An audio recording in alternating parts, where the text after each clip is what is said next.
So hello guys, what's up and welcome back to my YouTube channel. It's me, your girl Barrister Neze, and this is Nezeville. Today's video is a must watch. It holds plenty of thought-provoking lessons that will ignite something in each and every one of us. Those lessons and conversations will be had at the end of the video after the whole story. So do not skip any part of this video and endeavor to watch till the very end. Before we begin, if you're new here, you're seeing my face for the first time, or if you've been watching without subscribing, don't forget to hit that subscribe button, give this video a big thumbs up, drop all your comments down in the comment section, and stay glued, for we have so much more coming your way. Let us begin.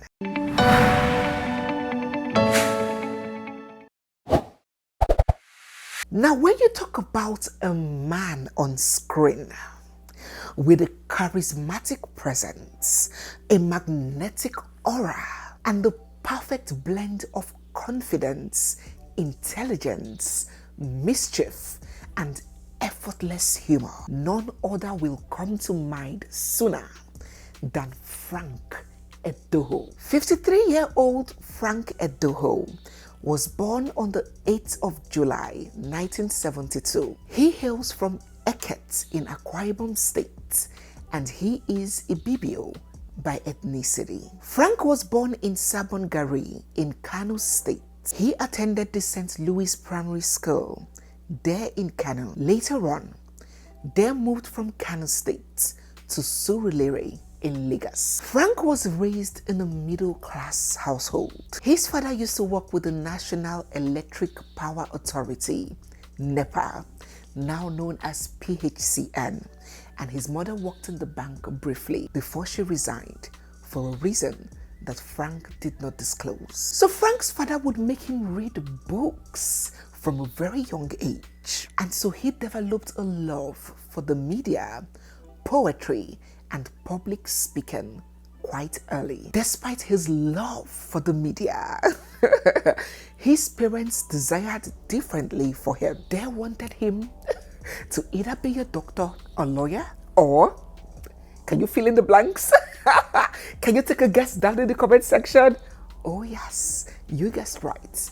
Or an engineer. And so when studying medicine could not work, Frank said that he had to make do with an alternative science-focused degree. And so he got admission into the University of Calabar in Cross River State to study animal science. I schooled in Calabar. Yes, I know that. My dad wanted me to study medicine because it gave me the impression that you have to study either medicine, engineering, or law. So while there in the university, his passion for broadcasting and entertainment became even more evident. Coincidentally, the theater arts department was just right about the corner from his own faculty. So he would very often go there to watch them, and then he would get enchanted and mesmerized by the absolute glamour of the world of arts. Frank could not run away from himself.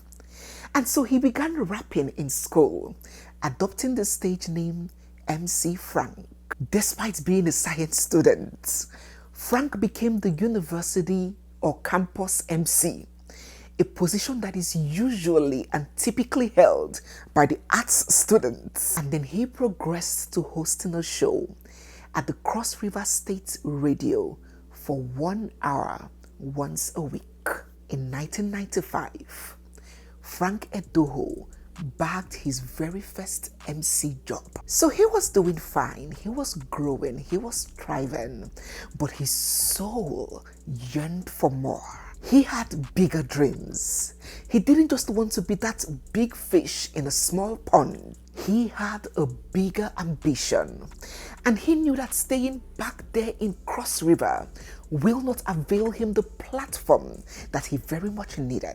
And so then after graduating from school, he moved back to Nigeria's entertainment hub of Lagos State. Getting to Lagos where the big boys play, Frank knew instantly that he would have to take a few steps back for him to get ahead in the long run. And so he began writing free articles for a popular magazine in Commune until he got a job at DBN Television in 1999. Who remembers DBN?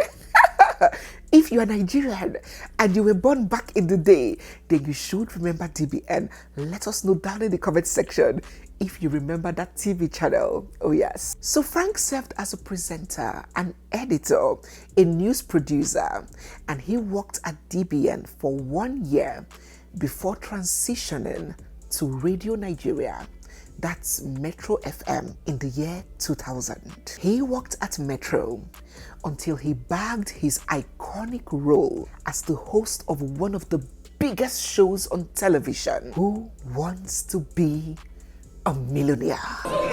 So, they think you're an obscurantist. Yes. Someone that's obscure and rants very well. Is that Frank executed and maintained that role perfectly well for 13 whole years. Oh, if you watched that show, you will know that you cannot even imagine another anchor for the show.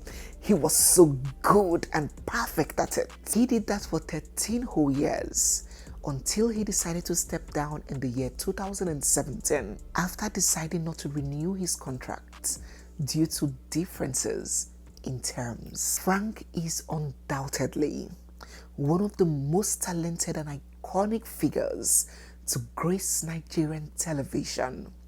His charisma, eloquence, and commanding presence have set a gold standard in broadcasting in Nigeria. Frank got married to his first wife, Catherine Obiang, in the year 2003. Catherine was also a broadcaster. She worked as a TV presenter for NTA's AM Express and also on Nigeria Info FM. So they were both in the same line of business. They were colleagues basically. And despite they had both known each other all the way back to Frank's time at the University of Calabar, working in the same industry in Lagos brought their friendship closer. And so from colleagues, they progressed to friends. And from friends, they progressed to very good friends. And from very good friends, they became lovers. Now, somewhere along the line, wrestling under the sheets, Catherine fell pregnant. Now, my choice of the word fell is not by accident. It is very deliberate. When a woman is married, you say she got pregnant. But when the pregnancy happens outside marriage, you use fell. And you say what? She fell pregnant. Just as our big sister in the journalist world, Linda Ikeji, came out to say what? I fell pregnant. You slipped on the banana and fell pregnant. Please know the distinction and don't say Neza didn't tell you. So when Catherine walked up to Frank and told him, nah, result akbola, the outcome of testing the bed springs that we have been enjoying all along, it has manifested. Frank said that's cold catch him. He felt this cold chill run down his whole body like a naked man in the streets in winter. According to him, yes, he and Catherine were getting along fine and they were having fun, but he really did not want to marry her. However, he felt like at this point, what can I do? It has happened, it has happened. And so in the year 2003, Frank and Catherine got married when Frank was 31 years. I think ours was a mismatch. You know, I was young and, so when she got pregnant, I said, I met Basoj. I said, hey, see, she's pregnant. I mean, I don't have to marry. So I had like the, cold feet. Now, before we proceed with this story, let us have the first conversation. It is very important that we do, because what happened here is very rampant. Remember that we do not just share these true life stories for entertainment purposes alone. They carry tons of life lessons, and they're also shared for us to get and learn something. Listen, we are not going to live long enough to make all the mistakes and learn from our own experiences only. So it will be better and easier if we learn from the experiences of others. Now, there are some people whose marriages were born out of a man seeing a girl he likes, walks up to her, toasts her, they go on dates, he falls in love with her, and he proposes and they get married. Free will, volition, and most especially desire. But there are some others that were born out of Mr. Man. It don't enter. It don't enter, oh. It don't enter. My dear brother, how we go take do? So we can categorize these marriages as a proactive marriage in the first instance and the reactive marriage in the later instance. Now, regardless of how the marriage was born or the catalyst that initiated the chemical reaction that catapulted into a marriage, that marriage can turn out good or bad in any of these instances. Neither of them automatically guarantees success or failure. Marriage does not really have that hard and fast rule, one size fits all principle. No. But, based on true life events, experiences of many, and statistics, marriages rooted in genuine love and a man's full intent to commit often prove to be more stable and fulfilling than those born out of mere obligation because a pregnancy has happened. When a man falls for and willingly chooses to marry a woman, his commitment stems from a place of affection, of admiration, of desire, of clear intent, and of mutual willingness. And such foundation has proven to foster long-term harmony and stand the test of time. But if the man goes into a marriage as a reactionary decision born out of guilt or pity or pressure, expectation, blackmail, or the guilt of being judged, this may ultimately lead to resentment, emotional distance, and that overwhelming feeling of being trapped in the long run. I am not saying that it never works or it doesn't work at all. Do not misquote me.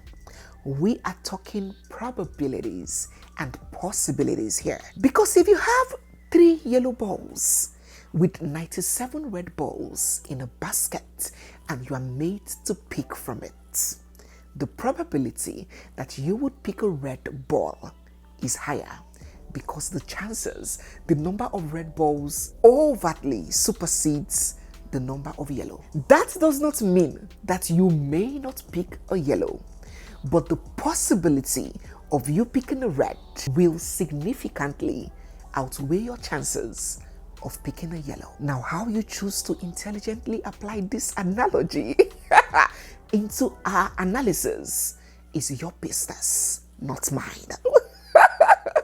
I have told you guys time and again that men know what they want.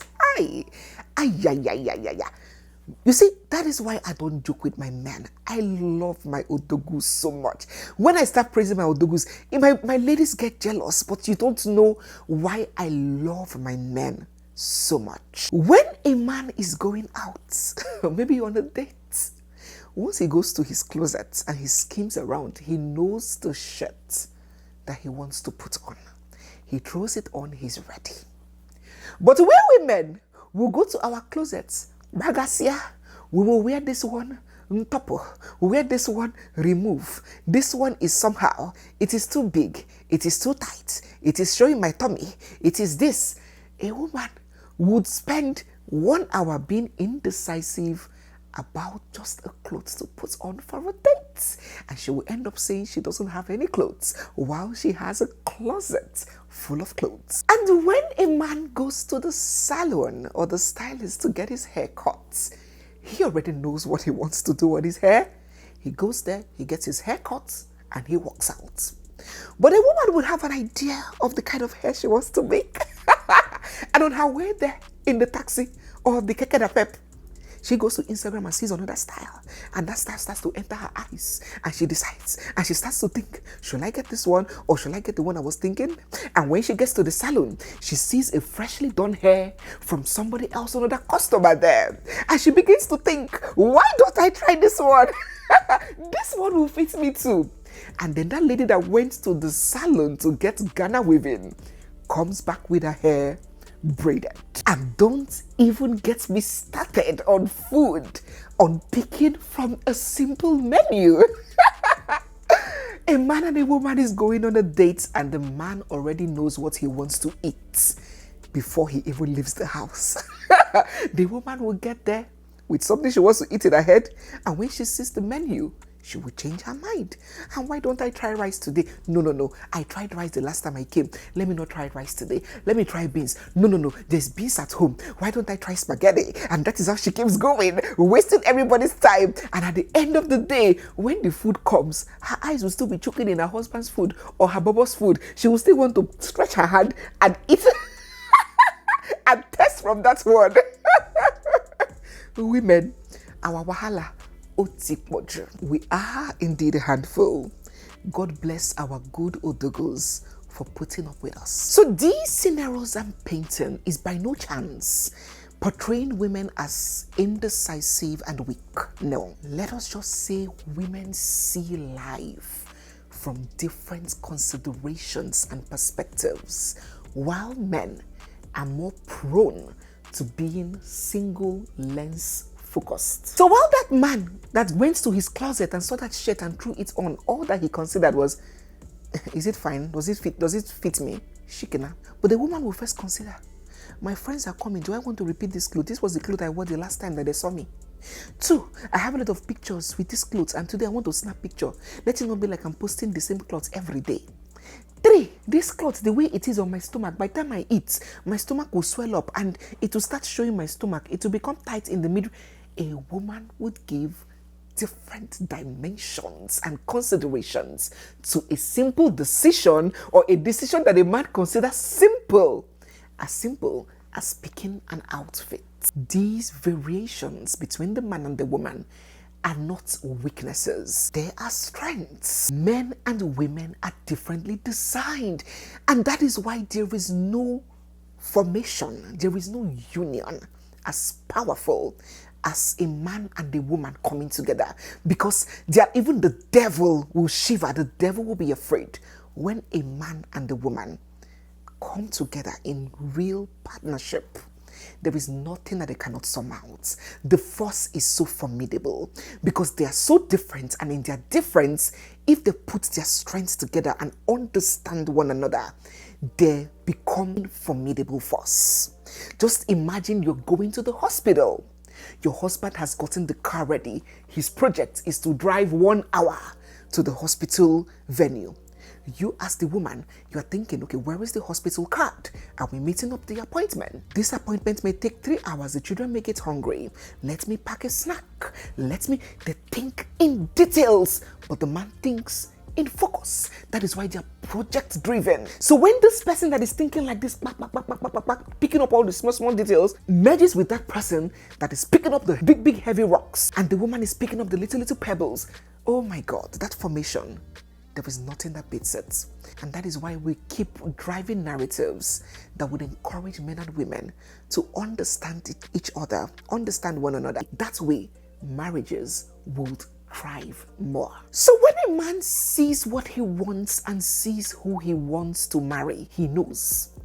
Many married women here, including me, would testify that the men that they eventually got married to, their husbands, it didn't take Jerusalem years. Yeah, there's some cases like that, but many times it didn't take donkey years. Their husbands saw them and were like, I have found my wife. So when a man is dating you for 6, 5, 7 years, it's not like he's struggling, he doesn't have money, he's average, he's a bit comfortable, or he's well-to-do, and he's dating you for donkey years, turning you to Lord of the Rings and telling you, let me talk to my pastor, let me pray about it, let us see how it goes, let us just put it in mind. And he starts giving you all those yawns. Carry this your tongue. Start to count your teeth from premolars to incisors. Many men, when they see their wives, they get that feeling, and when they engage that woman in a conversation and she talks like someone that has sense reasonably, bam, he knows that this is the woman he wants to marry. And he knows that this one, I don't really, when he gets to that sister. And why it is very important here, why I am emphasizing this conversation more, is remember I have told you that a woman is more likely than a man to lean to and eventually fall for or tolerate and accept a man who provides for her, cares for her, pampers her, is considerate of her, shows her love and attention. Most times that woman will eventually accept that man, even if that man is monkey banana. Most times, more women would eventually. But if you as a woman, a man sees you as monkey banana, if you like, somersault and use your head, piano wall. In fact, the more you are doing, the more you could be irritating him. He might hold on to your loyalty out of pity, not really out of satisfaction, and you would be the one carrying the whole relationship on your head, fighting for it to work, over compromising. And at the end of the day, you will see that no matter what you do, you are not his choice. I go stay day out full time. If he didn't day, it didn't day. So my dear sisters, this is not a judgment zone. This is a truth zone. If I don't tell you the truth, who will? So let us be more careful and analyze more critically when we want to apply that route, because let us not deceive ourselves that some of we ladies employ it clearly as a strategy to get a man to marry us. Not like, okay, this man has indicated his interest to marry and you guys are already planning the marriage and along the line, pregnancy happens. That's different. You know as a woman that this man does not want to marry you. He won't have, maybe you are a side chick. He doesn't want that long-term commitment with you. Then you tell yourself, if I carry belly, if I carry belly, I go carry belly, tie this man down, use the belly, enter the marriage. My dear, marriage is not the final destination. No. The marriage is just the beginning. That's when you will now go in and say, yeah. So this journey is still long. I'm not saying that I'm totally sure that that is what happened in this case. No. Maybe it happened without her knowing. It's possible. Maybe it happened without her really planning for it to happen that way. Things happen, yeah, but I'm talking generally. So we can also learn how these things play out many times. So back to the cocoa, back to the matter on ground. Frank admitted, in all honesty, that he was cold-footed about the whole marriage thing, that he preferred them as friends, not husband and wife. But whatever the case was, he dragged himself into the marriage, and she had the baby. She had another, and then another. But only 7 years and 3 kids down the line, Frank packed his bag and baggages and exited the marriage. He left Catherine, describing their union as a mismatch. I think ours was a mismatch. You know, I was young and, so when she got pregnant, I said, I met Basoj. I said, hey, see, she's pregnant. I mean, I don't have to marry. So I had like the, cold feet. So, what exactly happened thereafter? What was Catherine's side of the story? And how did Frank get remarried in the year 2013, the very year that his marriage with Catherine got dissolved in court? How did that second marriage break again? And what is this whole story of him finding his soulmate, his thought soulmate, as he put it? This story is long, but it is as real as it gets, laden with plenty of life lessons. Stay glued as we dive deeper in our next video. So guys, yes, we have come to the end of today's video. If you're new here, you're seeing my face for the first time, or if you've been watching without subscribing, don't forget to hit the subscribe button, give this video a big thumbs up, drop all your comments down in the comments section, and stay glued, for we have so much more coming your way. It's me, your girl, Barrister Neze, and this is Nezeville. I'll see you guys in my next one. For now, bye.